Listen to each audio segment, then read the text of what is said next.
So hi అండి, నేను మీ RN. మీరు చూస్తున్నారు Telugu trader RN YouTube channel. So ఛానల్కి ఎవరైనా ఫస్ట్ టైం వస్తే దయచేసి వెళ్ళి సబ్స్క్రైబ్ చేసుకోండి అండ్ బెల్ ఐకన్ కూడా ఆన్లో పెట్టుకోండి. సో దట్ ఎవిడేషన్ మీకు వెంటనే నోటిఫికేషన్ వస్తుంది. ఓకే, చాలామంది చూసి వెళ్ళిపోతున్నారండి. నేను ఎప్పుడూ రిక్వెస్ట్ చేసేదే 50K సబ్స్క్రైబర్స్కి మనం చాలా దగ్గరలో ఉన్నాం. ఓకే, 50Kకి. సో మీరు తలుచుకుంటే అయిపోద్ది, మీరైతే సబ్స్క్రైబ్ చేసి పెట్టుకోండి. ఓకేనా. అండ్ రేపు మార్కెట్ ఏంటి, రేపు మార్కెట్ ఎలా ఉండిపోతుంది చూద్దాం. అండ్ రేపు ఫెడ్ ఇంట్రెస్ట్ రేట్ కూడా ఉంది. సో ఈచ్ అండ్ ఎవ్రీథింగ్ మాట్లాడదాం. ఓకే, ఫస్ట్ థింగ్ మీరు ఒకటి అబ్జర్వ్ చేస్తే మదర్ ఆఫ్ ఆల్ డీల్స్ ఏదైతే జరిగిందో దాని మేజర్ అసలు దేని గురించి జరిగింది, ఏం డీల్స్ ఎక్కువ వస్తాయి ఓవరాల్గా. ఇప్పుడు మోస్ట్లీ ఎక్కువ చూస్తే కార్స్ రిలేటెడ్గా, కార్స్ వైన్స్ ఇవన్నీ తగ్గుతాయి అంటున్నారు. అది తగ్గుతాయా, అసలు ఎంత తగ్గిద్ది ఏంటి, ఈచ్ అండ్ ఎవ్రీథింగ్ మాట్లాడదాం. నేను మొత్తం డీల్స్ మొత్తం రాసుకున్నాను. ఇఫ్ ఇన్ కేస్ మీరు కూడా చదవాలి అసలు ఏం జరిగింది ఏంట్లేదని, ఇట్లా మొత్తం డీల్ రిలేటెడ్గా మీకు ఉంటాయి. సో మీరు ఎక్కడ చదవచ్చు అంటే జస్ట్ దీన్ని ఇట్లా యూరోపియన్ ఇండియన్ డీల్ అని కొట్టండి, యూఎన్ ఇండియా. సో పైనుంచి కిందకి ఇట్లా వస్తే ఇగో ఫస్ట్ది లింక్ ఒకటి వస్తుంది, 1 డే ఎగో. దీని మీద క్లిక్ చేస్తే మీకు ఇట్లా పీడిఎఫ్లో వస్తుంది, మీకు కావాలంటే తీసుకొని చదువుకోవచ్చు. ఓకే, కిందకి ఇలా వస్తే ఇక్కడ మొత్తం ఉంటుంది డీలు. మీరు ఇక్కడ డౌన్లోడ్ అని ఉంటుంది చూడండి. Okay, agreement. So trade free agreement ఇక్కడ డౌన్లోడ్ చేసి చదువుకోవచ్చు ఇఫ్ మీకు కావాలంటే. బట్ మనం సింపుల్గా ఎక్స్ప్లెయిన్ చేస్తాం కదా, ఇక్కడతో క్లారిటీ అయిపోద్ది. ఓకే, సో ఫస్ట్ థింగ్ ఏంటి, అసలు ఏమేమి మనకు తగ్గుతున్నాయి అది దాని గురించి ఫస్ట్ మాట్లాడదాం. సో ఫస్ట్ థింగ్ మీరు అర్థం చేసుకోవాల్సింది మనకి ఏమేమి తగ్గుతున్నాయి అంటే ఇక్కడ వైన్స్ ఒకటి, మందు వైన్స్ ఏవైతే మనకి యూరోప్ నుంచి ఇక్కడికి ఇండియాకి వస్తున్నాయో వాటి మీద 150% టారిఫ్ ఉండేది, ఇప్పుడు అది 20% టారిఫ్కి వెళ్తుంది, 150. తర్వాత నెక్స్ట్ వచ్చేది స్పిరిట్స్ ఏమో 150% టారిఫ్ ఉండేది, అదేమో నెక్స్ట్ వస్తుంది 50% tariff spirits. Next beer. So మీ ఫ్రెండ్స్ ఎవరు ఉంటే షేర్ చేయండి. బియర్ కూడా 110% టారిఫ్ ఉండేది, అది 50% టారిఫ్కి వస్తుంది, అంటే ట్రేడ్లో ట్యాక్స్ తగ్గుతుంది. సో నెక్స్ట్ కార్స్, ఎవరైతే కార్స్ 110% ఉండేదో ఫస్ట్ అది 40% తగ్గుతుంది. ఆ తర్వాత దెన్ బియాండ్ మెల్లిమెల్లిగా తగ్గించి 10% తీసుకొస్తారు కార్స్. తర్వాత టెక్స్టైల్స్ అండ్ మిగతావి 12% ఉండేది జీరో. తర్వాత లెదర్స్ అండ్ ఫుట్వేర్స్ 17% ఉన్నది 0%కి వస్తుంది. తర్వాత ఎలక్ట్రానిక్స్ 14% ఉన్నది 0%, ఫుల్ జీరో. తర్వాత కెమికల్స్ కూడా 12.18% టారిఫ్ ట్యాక్స్ ఉండేది, అది కూడా 0% టారిఫ్కి. తర్వాత ప్లాస్టిక్ 16.5% టారిఫ్ ఉండేది, అది కూడా 0%కి. తర్వాత ఫార్మా రిలేటెడ్ అంటే ఫార్మా మెడిసిన్ వాళ్ళ దగ్గర నుంచి మనం తీసుకున్నా, సో అది ఆల్మోస్ట్ 11% ఉండేది, అది కూడా జీరో. తర్వాత ఫ్రోజన్ ఫుడ్స్, ఏవైతే ఫ్రిడ్జ్లో మనం ఫ్రోజన్ ఫుడ్స్ ఉంటాయో వాటిని కూడా తగ్గించారు 50%, ఏకంగా 0%కి తీసుకొచ్చారు. ఓవరాల్గా ఇవే మీరు ఒక విధంగా చూస్తే. ఇప్పుడు ఇందులో మీకు జ్యువెలరీ, ఈవెన్ జ్యువెలరీస్ కూడా chemicals, jewelleries, medicines, iron and steels mostly చాలా వరకు చాలా విషయాల్లో తగ్గించారు. ఓకే, దీనివల్ల ఉన్న బెనిఫిట్ ఏంటి, దీనివల్ల ఉన్న బెనిఫిట్ ఏంటో చెప్తాం. ఫస్ట్ థింగ్, యూరోప్ కంట్రీలో ఏమైనా జరిగే కార్స్ కానీ, ఎగ్జాంపుల్ చెప్తున్నా, బీర్ కానీ, కార్ కానీ, వైన్స్ కానీ, టెక్స్టైల్స్ కానీ, లెదర్ కానీ, అక్కడున్న బ్రాండెడ్ ఇక్కడికి వస్తే ఇక్కడ మనకు తక్కువగా అయిపోతాయి. ఇప్పుడు ఎగ్జాంపుల్ అది 1000 రూపాయలు ఉన్నది, ఇప్పుడు అది ట్యాక్స్ తగ్గించడం వల్ల మేబీ 600, 700కి అవుతుంది, తగ్గుతాయి. దీనివల్ల 2 థింగ్స్, ఇండియాకి అక్కడ వాళ్ళకి ఏం బెనిఫిట్, వాళ్ళకి రెవెన్యూ జనరేట్ అవుద్ది, మనవి కూడా వాళ్ళ దగ్గరికి వెళ్తాయి కాబట్టి అక్కడ డెఫినెట్గా వాళ్ళకి, మనం కూడా అక్కడికి వెళ్తాయి కాబట్టి వాళ్ళు సెల్ చేసుకుంటారు, మన ఇంపోర్ట్ ఎక్స్పోర్ట్ పెరిగిద్ది, వాళ్ళది పెరిగిద్ది. సో వాళ్ళ గూడ్స్ మనకి తక్కువగా ఉంటాయి. ఇక్కడ మెయిన్ ఇంకొక థింగ్ మీరు ఏంటి అబ్జర్వ్ చేయాలంటే, ఇండియాలో ఇప్పటివరకు ఏదైతే ఇండియా మ్యానుఫ్యాక్చర్స్ ఉన్నారో వాళ్ళకి కూడా కాంపిటీషన్ పెరిగిద్ది. అంటే ఇప్పటివరకు సింపుల్గా చెప్పాలంటే కార్స్ పట్టుకుందాం, ఇప్పుడు మారుతి ఇలాంటి పెద్ద పెద్ద కార్స్ ఆ పెట్టిన ప్రైస్, ఇండియాలో మ్యానుఫ్యాక్చర్ కంపెనీ కాబట్టి టాటా కొన్ని కార్లు కానీ ఇండియాలో మ్యానుఫ్యాక్చర్ అవుతున్నాయి కాబట్టి, సో పెట్టిన ప్రైస్ కన్నా మనం ఇప్పుడు యూరోప్ నుంచి కార్స్ వచ్చాయి అనుకోండి, సో ఇండియన్ మ్యానుఫ్యాక్చర్ కంపెనీస్ ఏం చేస్తాయి, వాళ్ళకి కాంపిటీషన్ ఇవ్వాలి అంటే ప్రైస్ తగ్గిస్తాయి, డెఫినెట్గా తగ్గాలి, తగ్గుతాయి కూడా. సో అది ఏ ప్రైస్ రేంజ్ తగ్గుతాయి, ఎలా తీసుకొస్తారు అనేది ఫ్యూచర్లో తెలియాలి. ఇప్పుడు ఏం మనం కార్ గురించి చెప్పలేం. బట్ ఇందులో కార్స్ రిలేటెడ్గా మీకు అందరికీ చాలామందికి ఒక డౌట్ ఉంటుంది, అంటే ప్రతి కారు తగ్గిపోద్దా అంటే. చాలామంది ఎలా అనుకుంటారంటే ఇట్లా బిఎం, ఆడి ఇలాంటి పెద్ద పెద్ద కార్లు కూడా తగ్గిపోతాయి, 40%, 110 ఉన్నది 40%కి వచ్చేస్తుంది, తర్వాత 10% అయిపోద్ది. అలా కాదండి. కార్స్ కూడా 2 టైప్స్ ఉంటాయి, ఫస్ట్ మీరు అర్థం చేసుకోవాలి. ఒకటి, యూరోప్లో హాఫ్ మ్యానుఫ్యాక్చర్ అవుతాయి, ఓకే, హాఫ్. మిగతా ఇండియాలోకి వచ్చి ఫుల్ ఫ్లెజ్డ్గా అసెంబుల్ అవుతాయి, అక్కడ మ్యానుఫ్యాక్చర్ అవుతాయి, తీసుకొచ్చి ఇండియాలో ఫుల్ ఫ్లెజ్డ్గా అసెంబుల్ చేస్తారు. అట్లా ఫుల్ ఫ్లెజ్డ్గా ఇండియాలో అసెంబుల్ అయ్యే కార్స్కి నార్మల్ టారిఫే. ఇప్పుడు 101% కాదు, అది తగ్గుంది. సో ఎంత బేసిక్ 40% కన్నా ఎక్కువ ఉంటుంది. అది ఎందుకంటే ఇండియాలో ఫుల్ ఫ్లెజ్డ్గా మ్యానుఫ్యాక్చర్ అయ్యింది, అంటే అసెంబుల్ గట్ అయ్యి పూర్తిగా ఇండియాలో తయారైంది కాబట్టి. జస్ట్ మ్యానుఫ్యాక్చర్ అక్కడ అయింది, అక్కడ నుంచి తీసుకొచ్చి ఇక్కడ ఇక్కడ ఫుల్గా అసెంబుల్ చేస్తారు కాబట్టి 1% టారిఫ్. ఇప్పుడు ఏదైతే తగ్గుతుంది అంటున్నారో అది దేని మీద తగ్గుతుంది అంటే, ఫుల్ ఫ్లెడ్జ్డ్గా అక్కడ తయారైపోయాను రెడీమేడ్ కార్, అంటే మీరు బై చేసే కార్ ఫుల్లీ మ్యానుఫ్యాక్చర్డ్ అయిపోయి అది రెడీ టు ఇంపోర్ట్ ఎక్స్పోర్ట్లో ఉంటుంది చూసారు, అలాంటి కార్స్ వస్తారు. అది కూడా ఏంటి, వెంటనే ఇప్పుడు అక్కడ నుంచి కార్లు 1 లక్ష 2 లక్షల కార్లు తెచ్చి ఇక్కడ అమ్మేస్తారంటే అలా కాదు. ఇది కూడా ఇయర్లీకి ఇన్ని టార్గెట్ పెట్టుకున్నాం, ఇయర్కి ఒక 1 lakh అంటే 1 lakh ఎగ్జాంపుల్ చెప్తున్నా, ఎగ్జాంపుల్ ఓకే. ఇయర్కి ఒక 1 lakh కార్స్ అనుకోండి, ఒక 1 lakh కార్స్ ఇండియన్ మార్కెట్లో సేల్ అయితే పెట్టే ట్యాక్స్ మీద, టారిఫ్ మీద ఓకే. నెక్స్ట్ 1 lakh క్యార్ సేల్ అయిపోయింది, నెక్స్ట్ ఇమ్మీడియట్గా ఇంకొక 1 lakh క్యార్ తెచ్చి అలా కాదు. ఇప్పుడు ఇయర్కి ఇంత అయిపోయిందా, దెన్ మళ్ళీ ఇంకా 1 lakh ఎబో కానీ సేల్ అయితే దానికి ఫుల్ ఫ్లెడ్జ్ టారిఫే, 101% ట్యాక్స్. అంటే ఒకేసారి మొత్తం యూరోప్ ట్యాక్స్ తగ్గించట్లేదు. ఫస్ట్ ఒక 1 lakh కార్స్ సేల్ అవుతున్నాయి, బాగా నడుస్తుంది, ఓకే వెళ్తున్నాయి. దెన్ మళ్ళీ నెక్స్ట్ ఇయర్ ఇంకొక 1 lakh కార్స్ మేబీ పెంచడం తగ్గించడం, బట్ ఇవన్నీ అవ్వడానికి టైం పడుతుంది. ఫస్ట్ థింగ్ అది ఈజీగా ఈరోజు పెడితే రేపు అయిపోయావు కాదు, it will take a time, almost 4-5 years పడుతుంది అన్నీ సెట్ అవ్వడానికి. ఇందులో మీకు డౌట్ రావచ్చు, దీనికి ఇండియన్ మార్కెట్కి ఏం సంబంధం, ఇండియన్ మార్కెట్తో అవుతుందా, ఇండియన్ మార్కెట్ ఏమి రియాక్ట్ అవుతుంది అనేసి. ఇండియన్ మార్కెట్ మేబీ మీకు రియాక్ట్ అవ్వకపోవచ్చేమో, బట్ కొన్ని స్టాక్స్లో ఇండియన్ మార్కెట్లో కొన్ని స్టాక్స్లో నెగిటివిటీ కనబడుతుంది. ఒకటి మోటార్ సెక్టర్స్, ఒకటి ఫార్మా సెక్టర్స్. ఓకే, ఫార్మా సెక్టర్లో ఒక నెగిటివిటీ కనబడుతుంది, మెటల్స్లో కొద్దిగా నెగిటివిటీ కనబడుతుంది, తర్వాత ఎలక్ట్రానిక్స్ ఏమైనా స్టాక్స్ ఉన్న అందులో నెగిటివిటీ కనబడుతుంది, టాటా మోటార్ సెక్టర్స్లో కొద్దిగా నెగిటివిటీ కనబడుతుంది, వైన్స్ అండ్ బియర్ రిలేటెడ్గా ఏమైనా ఉంటే అందులో కొద్దిగా నెగిటివిటీ కనబడుతుంది, ఎందుకంటే అక్కడ నుంచి మనకి ఇక్కడికి వెళ్తున్నాయి కాబట్టి కొద్దిగా నెగిటివిటీ కనబడుతుంది. But over at period competition పెరగడం బట్టి మళ్ళీ అవన్నీ మనకు పాజిటివ్గానే ఉంటాయి. ఓకే, సో అవి పాజిటివ్గా తీసుకోలేము మనం ఆ నెగిటివిటీ, బట్ ఓవరాల్ డీల్ అయితే ఇది జరిగింది, మీకు కావాలని చదవచ్చు. నెక్స్ట్ ఇప్పుడు ఎఫ్ఐడిఐ మార్కెట్కి వెళ్దాం. ఎఫ్ఐడిఐ డేటాలో చూస్తే ఎఫ్ఐఎస్ఆర్ కంటిన్యూ సెల్లింగ్, ఇది మొన్న Jan 27 మార్కెట్. సో నిన్న 9,000 crores ఏదైతే బయింగ్ జరిగింది, ఈరోజు డేటా ఇంకా లోడ్ అవ్వలేదు, వన్స్ లోడ్ అయ్యాక చెక్ చేయాలి DIs. And FIs are continue selling, FIs మనం పక్కన పెడదాం ఇంకా. అండ్ ఇంకేమైనా ఇంపార్టెంట్ న్యూస్లు ఉన్నాయంటే ఎస్, ఏంటి 29th రేపు ఫెడ్ ఇంట్రెస్ట్ రేట్ ఉంది. ఆల్మోస్ట్ ఫెడ్ ఇంట్రెస్ట్ రేట్ అనుకుంటున్నారు తగ్గుతుంది అని, ఎక్స్పెక్టెడ్ 3.75, ప్రీవియస్ కూడా 3.75, మేబీ తగ్గొచ్చు లేదా యాజ్ ఇట్ ఈజ్ అంతే ఉండొచ్చు. 2 థింగ్సే, పెరిగే అయితే లేదు, ఫెడ్ ఇంట్రెస్ట్ అయితే 3.75 అయితే తగ్గొచ్చు, లేదా యాజ్ ఇట్ ఈజ్ అలానే ఉంచేయచ్చు. సో ఈ రెండిట్లో ఏదైనా జరుగుతుంది, పెరిగే ఛాన్స్ అంత కనబడట్లేదు. సో ఇదైతే ఇంపార్టెంట్ న్యూస్ ఉంది, చూద్దాం. Okay, and coming to market, చాలా వాలటైల్ మార్కెట్ ఈరోజు. అసలు ఎంతమంది ఫీల్ అయ్యారు నాకు తెలీదు. సో ఇక్కడ ఫస్ట్ 1 hour టైం ఫ్రేమ్లోకి వెళ్దాం. ఫస్ట్ ఒక రెసిస్టెన్స్ లెవెల్ పెట్టుకుందాం. సో దిస్ ఈజ్ ఎగ్జాక్ట్గా ఒక టాప్ రెసిస్టెన్స్ ఇది, ఈ లెవెల్. ఓకే, ఆ పైకి ఇంకోటి వస్తే ఇది వస్తుంది రెసిస్టెన్స్. ఇప్పుడు ఇమీడియట్గా పైన ఏదైనా ఉందంటే ఇది వస్తుంది. కింద సపోర్ట్కి ఏమో ఇది ఈ లెవెల్ సపోర్ట్ తీసుకుందాం.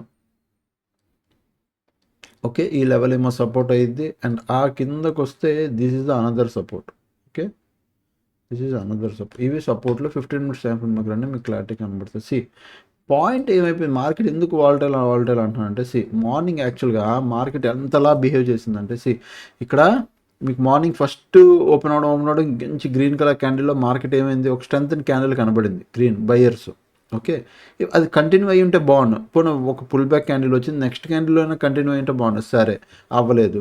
ఇక్కడ ఓపెన్ అయింది మార్కెట్, నెక్స్ట్ ఇమ్మీడియట్గా సెల్లర్ వచ్చాడు, మెల్లికి కింద వరకు తీసుకొచ్చాడు, మళ్ళీ ఇక్కడ నుంచి బయర్ మళ్ళీ ట్రై చేశాడు.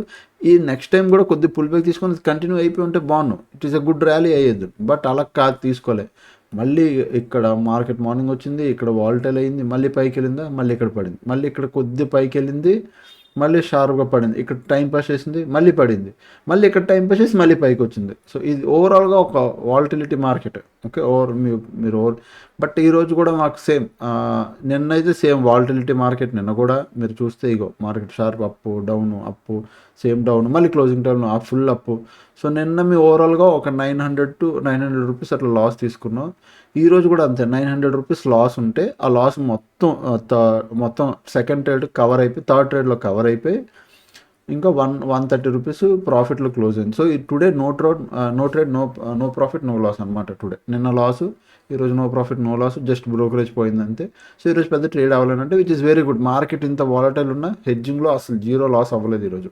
ఓకే, రేపు ఏం ప్లాన్ చేయొచ్చు? పాయింట్ మార్కెట్ పైకి వెళ్ళాలనుకుంటుంది. ఫస్ట్ మీరు అర్థం చేసుకోండి, మార్కెట్ పైకి వెళ్ళాలనుకుంటుంది. నిన్న మంచి బయింగ్ స్ట్రెంత్ వచ్చిందా? ఈరోజు కూడా వచ్చింది. బట్ ఈరోజు ఆర్డర్లు బాగా ఫుల్ఫిల్మెంట్ చేసుకుంది. ఎవరైతే నిన్న ఈ ర్యాలీ మిస్ అయ్యారో ఆర్ బిగ్ ర్యాలీ మిస్ అవుతారో వాళ్ళందరూ ఈరోజు ఎంత కన్సోలిడేట్ ఈ వాలటిలిటీ మార్కెట్లో వాళ్ళ ఆర్డర్లన్నీ ఫిల్ చేసుకున్నారు. ఆర్డర్లన్నీ ఫిల్ అయ్యాయి. ఇప్పుడు ఆలోచించండి, మార్కెట్ ఇక్కడ నుంచి బయింగ్ మూమెంటం వచ్చింది. అది ఈరోజు కంటిన్యూ బై అయిపోయి ఉంటే ఈ ర్యాలీ మిస్ అయిపోయేవారు బిగ్ ప్లేయర్లు. సో నాకు అనిపిస్తుంది అది. సో బిగ్ ప్లేయర్ ఆర్డర్లు అన్నీ ఫిల్ అయ్యాయి. ఎందుకు అలా అంటున్నానంటే, నిన్న మార్కెట్ ఇది హై, మార్కెట్ ఈరోజు మార్నింగ్ ఓపెన్ అయింది అండ్ మార్కెట్ వచ్చి ఇంత వచ్చి మళ్ళీ సేమ్ ఆ హై దగ్గరే, డే హై ఎక్కడ స్టార్ట్ అయింది అక్కడే క్లోజ్ అయింది. ఎందుకు క్లోజ్ అయింది? ఇక్కడ హై దగ్గర క్లోజింగ్ ఎవ్రీ టైం లాస్ట్ మూమెంట్లో హై దగ్గర క్లోజ్ అవ్వడం బయింగ్ స్ట్రెంత్ కనబడుతుంది. సో దీనివల్ల ఏంటంటే మార్నింగ్ నుంచి మార్కెట్లు ఎంత ట్రై చేసినా కావాలంటే సెల్లర్ కిందకి తీసుకెళ్ళిపోగలడు. సెల్లర్కి ఆ కెపాసిటీ ఉంది. స్టిల్ బయర్ ఇక్కడ ఫైట్ చేసి మార్కెట్ని పైకి తీసుకొచ్చాడు అంటే మార్కెట్ ఎక్కడో పైకి వెళ్ళాలనుకుంటుంది. పాయింట్ మనం ఎలా బై చేయాలనుకుంటున్నాం? మనం 25,360, ఓకే, 25,360 దీనిపైన కన్నా వెళ్తే మీరు ఒక అప్సైడ్ ట్రేడ్ ప్లాన్ చేయండి. అలాగే 25,440 దీనిపైన కూడా ఒక అప్సైడ్. ఓకే, ఈ రెండు అప్సైడ్ ట్రేడ్లు. మళ్ళీ ఇక్కడ క్లారిటీ ఇచ్చిన, సింపుల్గా మార్కెట్ ఫ్లాటెడ్ వెళ్ళినా అప్సైడే, నార్మల్గా స్మాల్ గ్యాప్ అప్ మార్కెట్ పైకి వెళ్ళినా అప్సైడ్ ప్లాన్ చేయండి. ఇక్కడ గ్యాప్ అప్ మార్కెట్ ఇక్కడ సపోర్ట్ తీసుకొని వెళ్ళినా అప్సైడే. సో ఈ small gap up, big gap up ఎక్కడ 25,440 పైన కూడా మార్కెట్ ఓపెన్ అయిపోయింది. అప్పుడు ఎవ్రీ టైం చెప్పేది wait for the price action. Market higher high కానీ హయ్యర్స్ లో కానీ ఏ ఒకటి క్రియేట్ చేయనివ్వండి. చేస్తే అక్కడ మనం మార్కెట్లో డిసైడ్ అవ్వాలి. ఇప్పుడు అవి ఎలా కనబడతాయి? Higher highs higher lows. ఈరోజు టీంలో కూడా ఈరోజు లైవ్ ఉన్నాను కాబట్టి, అదే హెడ్జింగ్ బ్యాచ్ వాళ్ళతో లైవ్ ఉన్నాను కాబట్టి ఈరోజు చూపించా. ఈరోజు మార్కెట్ చూపిస్తా చూడండి ప్రైస్ యాక్షన్లో. 5 మినిట్స్లోకి రండి. 15 మినిట్స్లో కూడా సేమ్ కనబడుతుంది, బట్ మీకు 5 మినిట్స్లో ఎక్కువ మంది ట్రేడ్ చేస్తారు కాబట్టి చూపిస్తున్నాను. సో ఇది మార్నింగ్ మార్కెట్ ఇక్కడ హై పెట్టింది, ఇది ఫస్ట్ హై. మార్కెట్ పడిందా? సెకండ్ హై చూడండి. ఈ హైని కూడా కనీసం బ్రేక్ చేయలేదు, టచ్ చేయలేదు. ఇది second high. Third high, second high దగ్గర రిజెక్షన్ తీసుకుంది అండ్ ఫోర్త్ హై ఇక్కడ తీసుకుంది. So this is called higher lows అనమాట. ఇది first high, second high and third high. Third high just touch చేసిన వెంటనే మార్కెట్ కింద. ఇక్కడ మీకు అర్థం చేసుకోవాలి, ఇలాంటి లో బ్రేక్ అవ్వగానే ఇక్కడ ఎంట్రీ ప్లాన్ చేయాలి. సో అది హయ్యర్ లోస్. సో ఇప్పుడు హయ్యర్ లోస్ పడ్డాయి అనుకోండి, మార్కెట్ ఆల్మోస్ట్ నెగిటివ్ ఉంటుంది. ఈవెన్ 15 మినిట్స్లో కూడా మీరు చూస్తే ఇక్కడ మీరు చూడండి, ఇది first high and second high ఇది అండ్ థర్డ్ హై ఇది. చూసారా, ఇక్కడ ఫస్ట్ ఇక్కడికి వెళ్ళింది, మళ్ళీ మార్కెట్ సెకండ్ టైం ఇది. థర్డ్ టైం వచ్చినప్పుడు కనీసం ఆ స్ట్రెంత్ కూడా చూపించట్లేదు. సెల్లర్ డామినేట్ చేసాడు. ఎప్పుడైతే ఈ లో బ్రేక్ అయింది, ఇక్కడ మేము ఎంటర్ తీసుకున్నాం, ఇక్కడ మొత్తం ఆ స్టాప్ లాస్ కవర్ అయిపోయింది. మళ్ళీ క్లోజింగ్ టైంలో మంచి బయింగ్ మూమెంటం వచ్చింది, మొత్తం బయర్ తినేసాడు. So this is called volatility. మనం ఏం చేస్తాం? సింపుల్గా మనం చెప్పాం కదా, దీనిపైన అప్ సైడ్ ప్లాన్ చేస్తాం. 25,360 పైన అప్ సైడ్ ప్లాన్ చేస్తాం. అలాగే 25,440 పైన కూడా అప్ సైడ్కి ప్లాన్ చేస్తాం. ఈ రెండు అప్ సైడ్ లెవెల్స్. ఓకే, ఇది upside. Okay, downside ఏంటేసి మార్కెట్ హై దగ్గర ఉంది. ఫ్లాట్ ఇడి మార్కెట్ మళ్ళీ రేపు కిందకి ఇలా వస్తే పెద్దగా ఇంట్రెస్ట్ చూపించకండి. సేమ్ సెల్లర్తో ఇదే బాధ అయిపోద్ది. ఇక్కడ ఇది సెల్లింగ్ లెవెల్స్ కాదు ఇవి. అంటే మార్కెట్స్ కిందకి వచ్చినా బయర్ అన్నట్టు స్ట్రాంగ్ కనబడుతున్నాడు కాబట్టి ఇక్కడ సెల్ చేసినా ఇట్లా ఇబ్బంది పెడతాయి. మార్కెట్లు పైకి వెళ్ళి సెల్ చేస్తే మళ్ళీ పైకి వెళ్ళి ఇట్లా హాల్ట్ అయిపోయి సడన్గా మార్కెట్ టర్న్ అయిపోయి ఇట్లా అయ్యిద్ది. సో ఒకవేళ ఇక్కడ రిజెక్షన్ తీసుకున్నా పెద్ద డౌన్ సైడ్కి అయితే ప్లాన్ చేయొద్దు, డౌన్ అయితే వద్దు. ఓకే, సెల్లింగ్ సైడ్ ప్లాన్ చేయొద్దు. ఎక్కడ ప్రజెంట్ ఉన్న దగ్గరే క్లోజింగ్ ఎక్కడ ఉందో ఆ రెసిస్టెన్స్ దగ్గర మార్కెట్ డౌన్ ఉంటే ప్లాన్ చేయొద్దు. డౌన్ ప్లాన్ చేయొచ్చు. ఎక్కడ మార్కెట్ చూసారా, ఇక్కడ సపోర్ట్ తీసుకుంది, మళ్ళీ మార్కెట్ వచ్చి ఈ కింద ఏదో టైం పాస్ చేసి మళ్ళీ ఇక్కడ నుంచి బౌన్స్ అయింది. సో 25,220 దీని కింద కానీ మార్కెట్ వెళ్తే పక్కా డౌన్ సైడ్ ప్లాన్ చేయండి. అలాగే 25,120 దీని కింద కూడా డౌన్ సైడ్. సో ఇది డౌన్ సైడ్, ఇది డౌన్ సైడ్. ఇవి డౌన్ సైడ్ లెవెల్స్. వీటి కిందే మీరు ప్లాన్ చేయాలి. అప్ సైడ్ లెవెల్స్ 25,360 అప్, 25,440 కూడా అప్. సిగ్నిఫికెంట్ గ్యాప్ విడిపోతాయి. Note wait for price action. If ఇవన్నీ లెవెల్స్ దాటి సిగ్నిఫికెంట్ గ్యాప్ నడిపోయినా wait for price action. Market interesting. Market flat పైకి వెళ్ళకుండా కిందకి వెళ్ళకుండా కొద్ది కిందకి వచ్చి ఇక్కడ టైం పాస్ చేస్తే ఏం చేయాలన్నా అంటే టైం పాస్ అయితే ఇంత చిన్న నేరో రేంజ్లో చేయదు, ఎందుకంటే రేంజ్ పెద్దది కాబట్టి. సో ఇక్కడ మీకు చూసారా, ఇక్కడ నుంచి ఇక్కడికి, ఇక్కడ నుంచి ఇక్కడికి రేంజ్ పెద్దదే, బట్ మీకు ఎటో ఒకటి ట్రేడ్ అయితే దొరికింది, మీరు అబ్జర్వ్ చేసి ట్రేడ్ చేసుకోండి, ఓకేనా. ఇది Nifty 50. Sensex, coming to Sensex అయితే సేమ్, నేను ఏ లెవెల్స్ పెట్టుకున్నా అదే లెవెల్స్లో హాల్ట్ అయిపోయింది. నేను పైన జస్ట్ ఒక్క పని చేస్తా, ఈ రెసిస్టెన్స్ తీసుకెళ్ళి ఇక్కడ పెడతా, సపోర్ట్ని పైకి లాక్కొస్తాను, అంతే తేడా. సో సెన్సెక్స్ ఈజ్ ఇదే లెవెల్స్లో మార్కెట్ ఉంటే మనం ఏం ట్రేడ్ చేస్తాం చెప్పండి. మార్కెట్ ఇక్కడిక్కడే రేంజ్లో ఏడుస్తుంది మార్కెట్. 82,800 ఇది రెసిస్టెన్స్ పైన, అలాగే 82,400 ఇది ఒక రెసిస్టెన్స్, కింద 81,800 ఇది ఒక సపోర్టు, అలాగే కింద 81,400 ఇది కూడా ఒక సపోర్టు, ఓకే. ప్రజెంట్ మార్కెట్ ఈ సపోర్ట్ తీసుకుంది, ఇక్కడ ఈ రెసిస్టెన్స్ దగ్గర క్లోజ్ అయింది. రేపు కూడా నేను అదే చెప్తున్నా, ఫ్లాట్ ఓపెన్ అయ్యి మార్కెట్ కిందకు వస్తే డోంట్ ట్రేడ్. డౌన్ సైడ్కి ఇక్కడ 82,400 దగ్గర ఫ్లాట్ ఓపెన్ అయిపోయి ఇదే లెవెల్లో రిజెక్షన్ తీసుకొని కిందకు వస్తే డౌన్ సైడ్కి ప్లాన్ చేయకండి. ఇక్కడ డౌన్ అయితే వద్దు, వెయిట్ చేయండి, కావాలంటే మార్కెట్ టర్న్ అయి పైకి వెళ్ళడానికి ట్రై చేస్తుంది, అప్ సైడ్కి ప్లాన్ చేయండి.